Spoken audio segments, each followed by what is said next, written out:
Photography has always been my passion, the thrill of capturing fleeting moments, freezing reality in a dance of light and shadow. That evening, Frankfurt's old town was bathed in a dim glow, the streets bustling with people. The gray cobblestone pavement shimmered under the amber streetlights. I stood at the corner, raised my camera, and scanned the scene through my lens, searching for the perfect shot. My gaze settled on a man in a dark overcoat.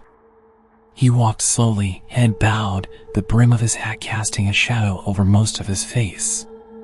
There was something off about him. His figure seemed strangely out of sync with the world around him, as if he didn't quite belong. I adjusted the focus and pressed the shutter, capturing the moment he passed beneath the glow of a street lamp.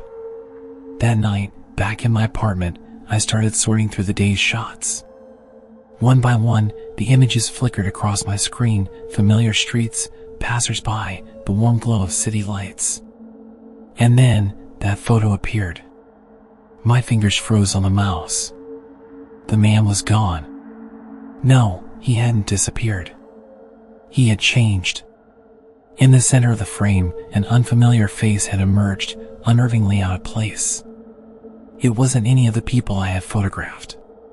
It was a pale, featureless face, no nose, no mouth.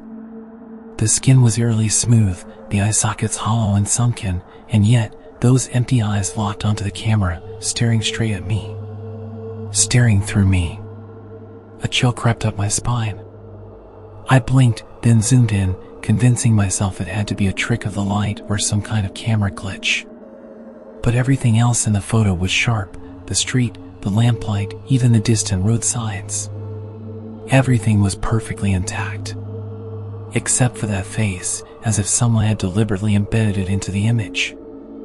I shook my head, trying to push away the absurd thoughts forming in my mind, and deleted the photo. But as I scrolled through the folder, my stomach twisted. The face was back. In another photo. This time, it was closer, clearer. The contours more defined. The eyes, colder. There was something lurking behind them, something waiting. I slammed my laptop shut, heart hammering against my ribs. The apartment was silent, save for the occasional hum of a passing car outside.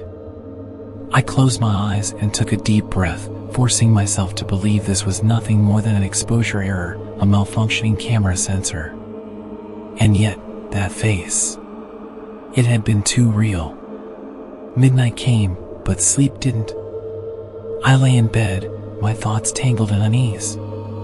My camera had never failed me like this before, had never captured anything so wrong. Even with my eyes closed, the faceless image lingered, creeping closer, until I could almost feel it pressing against my own face. In the darkness, my heartbeat echoed in my ears. The air in the room felt heavy, unmoving. And just as exhaustion began to dull my fear, I finally slipped into an uneasy sleep. But something else was waiting for me there. The dream pulled me into an icy darkness. I stood before an old mirror, its wooden frame worn and chipped, the glass fogged over with a faint mist. I knew I was dreaming, but my awareness was razor sharp, so sharp that every chilling sensation felt disturbingly real. Slowly, I lifted my head and looked at my reflection. Something was wrong. My face was blurred. My nose, my mouth, even the contours of my features had been wiped away, as if some invisible hand had erased them. All that remained were deep, hollow eye sockets, staring back at me from the mirror's surface. I raised a trembling hand, reaching out to touch the glass. But just as my fingertips were about to make contact, the reflection lunged forward. Its void-like eyes widened, and its mouth, silent, gaping, stretched open. I jolted awake, my heart hammering in my chest, my forehead slick with cold sweat. The room was pitch black, save for a faint sliver of streetlight bleeding in through the window. Instinctively, my eyes darted to the far corner of the room, where my full-length mirror stood motionless by the desk, its surface reflecting only the dim shapes of the night. The next morning, exhausted and on edge, I slung my camera over my shoulder and left the apartment, determined to continue shooting. It was just my imagination, I told myself. Just a lingering nightmare, the result of too much stress and too little sleep. But the moment I raised my camera on the street, the fear clawed its way back up my spine. There it was again. That faceless figure. This time, it was closer. I dropped the camera and spun around, scanning my surroundings. The street was alive with the usual rush of traffic and pedestrians, bathed in warm sunlight. Everything looked perfectly normal.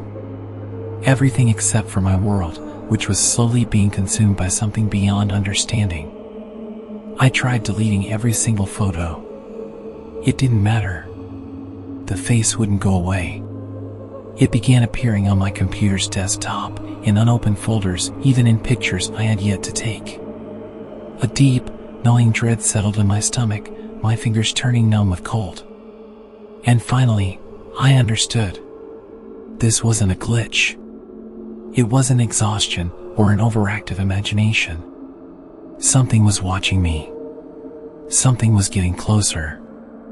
And I had no way of knowing what it wanted, only that with every photo I took, it moved one step forward. And one day, it wouldn't be in a picture anymore. It would be in my mirror. In every reflection I cast. Until it wasn't just an image. Until it was standing right behind me. I can't ignore it anymore. No matter where I go, that face is closing in, inch by inch, in ways I can't begin to explain. At first, it was just in the photos, creeping closer with every shot I took. Then, it began haunting my dreams, a twisted, faceless reflection whispering in the dark. And now, it has crossed the boundary of the lens. Now, it's in my mirror. I was washing my face in the bathroom, water dripping from my hair, tracing cold trails down my cheeks. I lifted my head, glancing at my reflection, and froze. Everything looked normal. Except, I wasn't alone. There was another figure standing just behind me. It was almost shoulder to shoulder with me, its skin sickly pale, its shape blurred at the edges. Those hollow, empty eyes stared directly at the side of my face. It still had no nose, no mouth, just two bottomless pits where its eyes should be, radiating a suffocating, indescribable pressure. I spun around. The bathroom was empty. But when I turned back to the mirror, the faceless figure was still there, unmoving, as if reality had no effect on it. I instinctively took a step back, but my reflection didn't. I looked at myself. And it looked at me. My breath hitched, my pulse pounding erratically. Desperate to break the illusion, I reached out and wiped my palm across the fogged-up glass, telling myself this was nothing but a trick of the light. My fingers pressed against the cold surface. And then, my reflection moved. Its mouth began to open.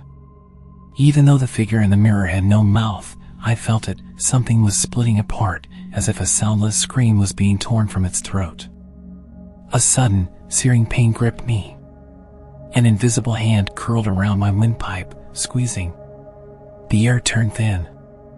My hands trembled, my lungs burned, but I couldn't make a sound. My reflection blurred. Its mouth was vanishing. I stumbled back, knocking over the shelf behind me, towels spilling onto the floor. My heart was hammering so hard it felt like it might shatter through my ribs. Panic swallowed me whole. I bolted from the bathroom, gasping for breath, bracing against the doorframe, my forehead damp with sweat. But I knew the truth now. It was consuming me. I racked my brain, trying to recall anything, any clue, any trace of where this face had come from. Desperation drove me to dig through records, searching for something, anything. And then, I found it. 3 years ago, a man had jumped to his death from the rooftop of an abandoned building. When police recovered his body, they discovered something inexplicable. His face had been erased. No features. No identity. He became an unclaimed corpse. That abandoned building was the exact spot where I had taken the cursed photo. And now, he had found me. Nightfall draped Frankfurt in a shroud of darkness. The streetlights flickered in scattered intervals, their neon glow reflecting off the damp pavement, casting twisted, distorted shadows. I stood before the abandoned building, gazing up at its towering silhouette, an unmarked tombstone, waiting in the city's forgotten corners for some nameless soul to return. The air was thick with the scent of decay and damp stone. I pushed open the rusted door, its hinges groaning in protest, and stepped inside. My footsteps echoed through the empty hall, swallowed by the vastness of the dark. In the far corner of the room, an old, broken mirror stood silently. I moved toward it, heart pounding.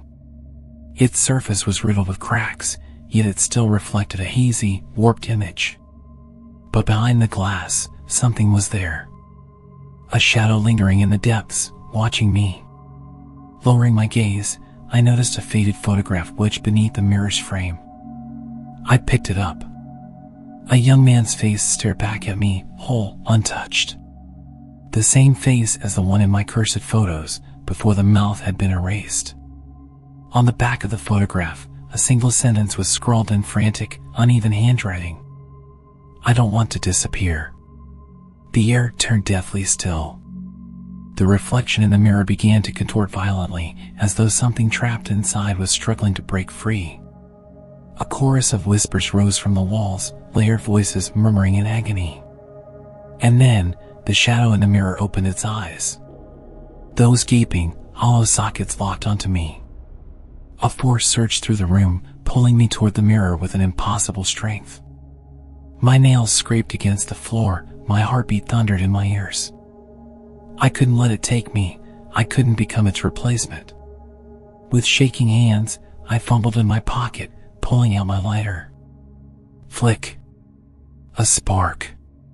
The photograph ignited in an instant, flames hungrily devouring the image. The shadow let out a shrill, ear-splitting scream. The entire building trembled.